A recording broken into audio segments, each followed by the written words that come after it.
a video, a YouTube video on which model of Porsche I believe is the exact model to buy, which is the safest model. And that video has become fairly popular, and I've had quite a few comments asking me to share my opinion on the Porsche Cayman.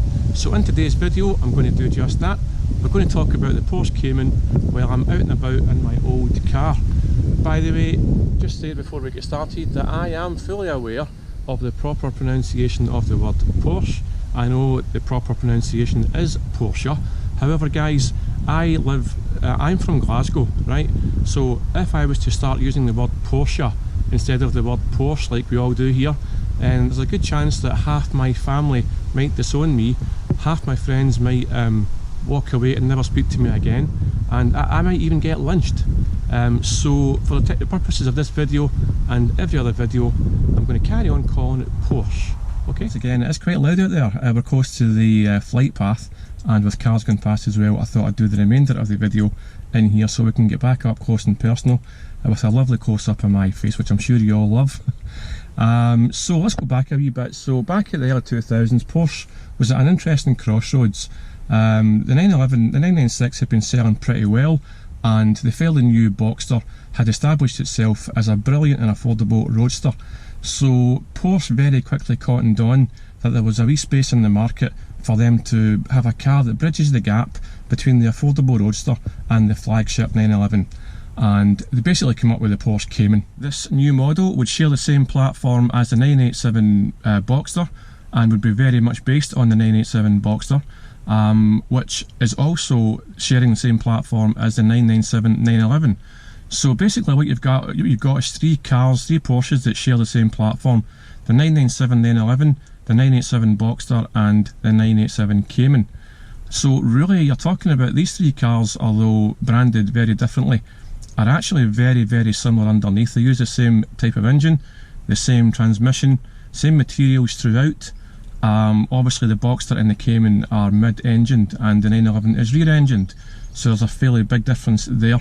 But honestly, the cars are very, very similar in loads of ways other than that.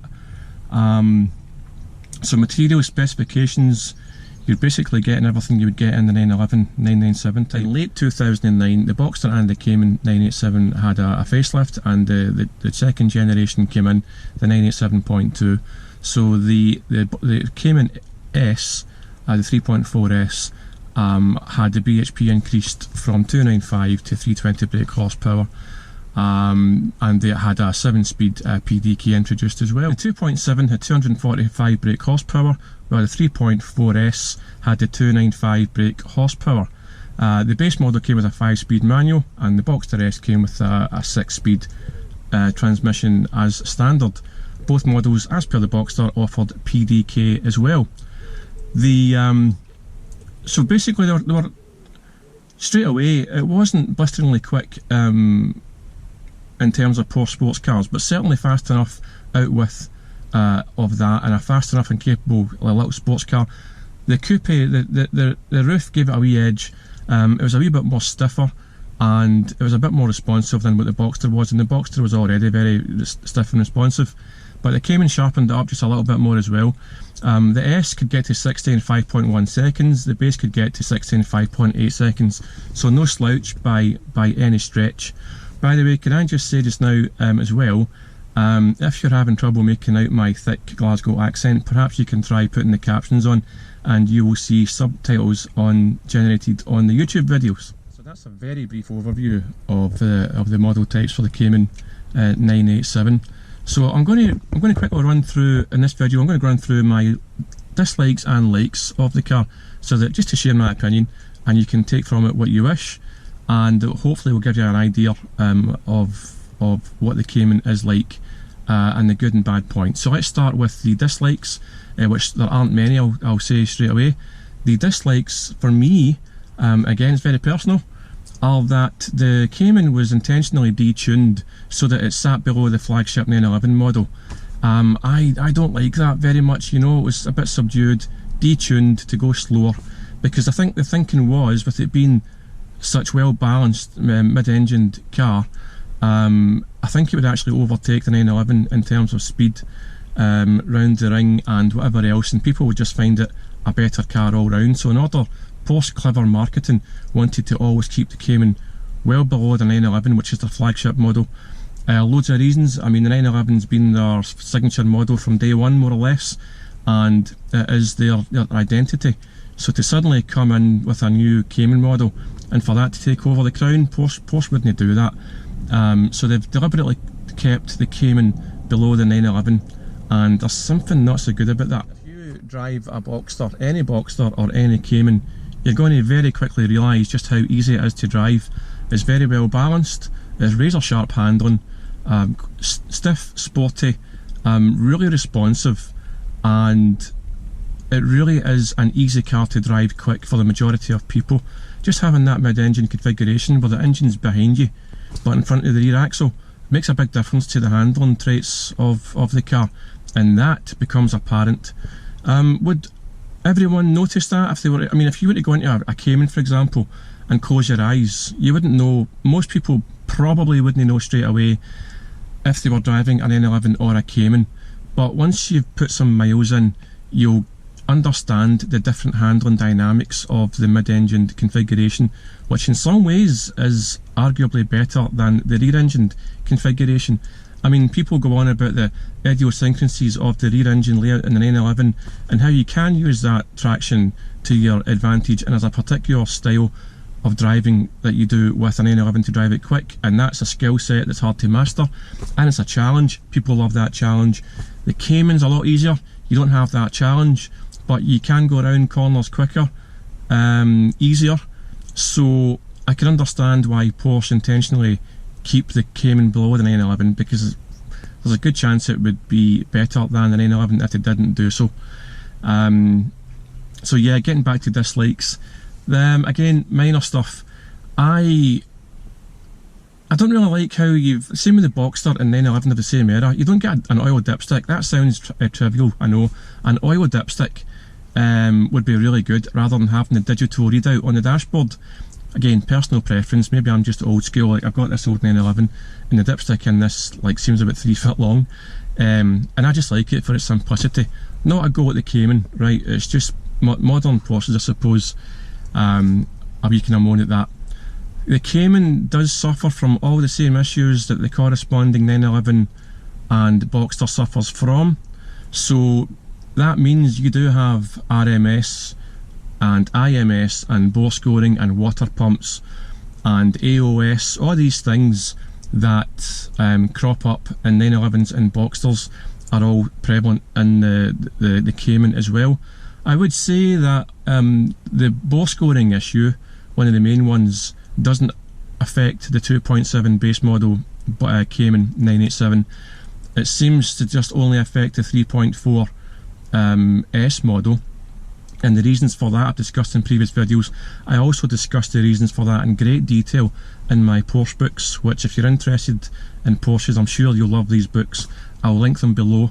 They will certainly help you buy your first Porsche or upgrade and tell you about all the problems, what to look out for, what to buy, what to avoid, and all that good stuff, so check them out if you're interested.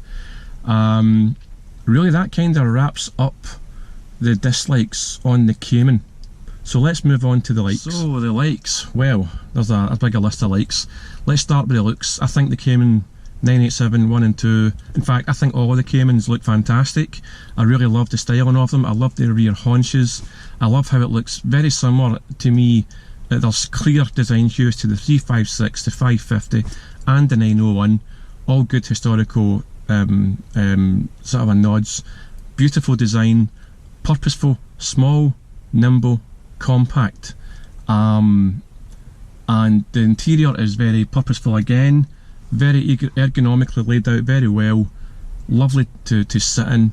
The materials and finishes are all good, as you would get in the 997 911 and the 987 Boxster.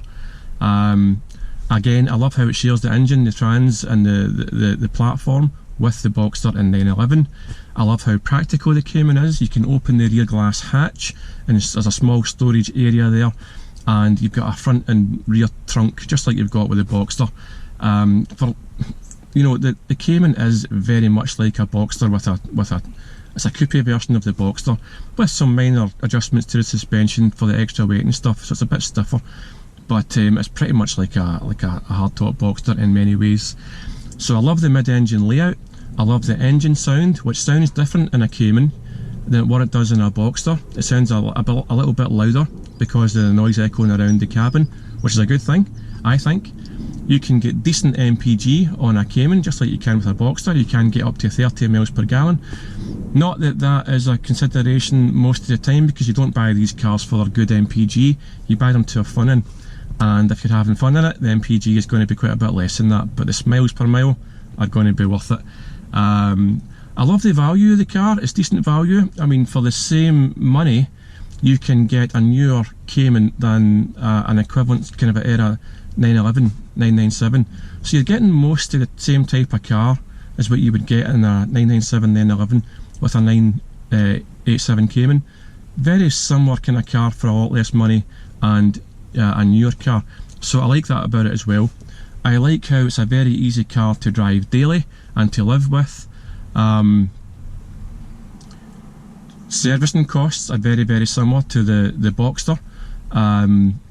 Running costs, clutch, tyres, set menus for servicing, all that stuff is going to be very similar, if not the same, as the 987 Boxster.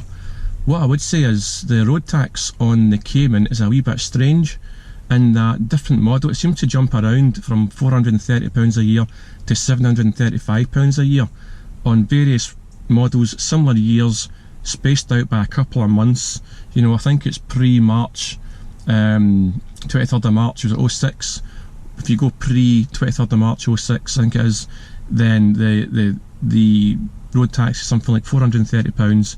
After that, it jumps up to £735. So for the sake of a month, the road tax can jump up, but then it comes down again. So the road tax in the Cayman is a bit kind of confusing. If you're looking for a Cayman for yourself, check out the road tax first to make sure you get one with the cheaper road tax. For the base model, purely for the chance of there being much less risk of bore score in the base model, and it's a very similar car, slightly less power, but that wouldn't bother me. So that's the way I view these things personally. I look at Porsches, I love Porsches, and if I'm going to buy one, I weigh up the risks. By the way, not to be doom and gloom about all these things, I try and my whole purpose of these videos and for the books is to inspire you to buy a Porsche and to have the confidence and the knowledge and know-how to go out and buy your Porsche, your first Porsche, or upgrade it to your second, third, fourth. That's really my main message here. So when I talk about bore scoring and IMS, all these things are potentially fixable, future-proofed in a way. It's just good to know about them so that you go in with your eyes wide open. You know, and plenty of people buy these cars and don't know anything about IMS risks or bore scoring and have a perfectly good time fault-free. You know, it's a very small minority that have problems with the bore scores and IMS, but it does still happen, so you've got to be aware of it. But I try and be more positive about these things, and I think that's a good way of viewing it. Whereas if you want the car, whichever car you want, be it a Cayman or any Porsche, I think the answer to whether or not you should buy it really does come down to how much do you want it. Ask yourself, how much do you want this car? Does the Porsche Cayman have the want it factor for you? The want it factor for me is a car that, despite all the possible risks and things that could go wrong, you look at that car and you think, wow man, I want that car, I just want it, and it overrules everything. Like I mentioned in my books, you know, the want it factor overrules everything.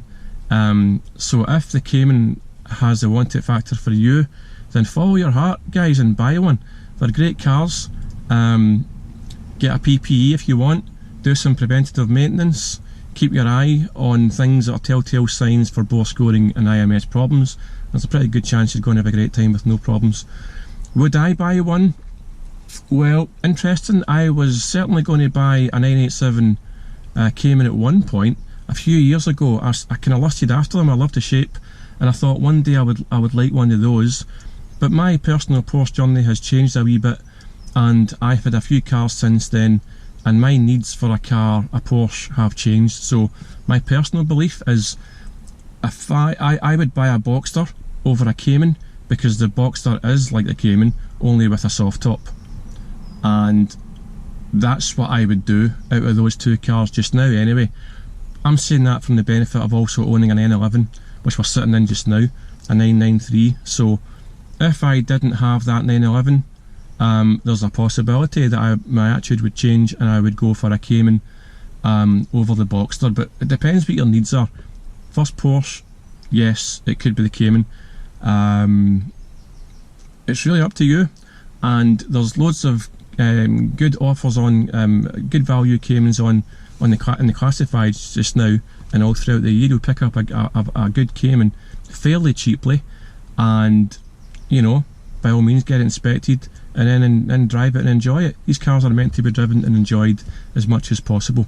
That's where the real value lies in all Porsches, in my opinion. So really that's just about it, guys. I hope you've enjoyed the video and you've got a wee bit more knowledge about the Cayman, and I hope my opinion, sharing my opinions, has given you something to think about. If you want to know more about Caymans, 911s, Boxsters, by all means check out my Porsche books. I'll link them below. Any questions, put them below and I'll answer them as best I can.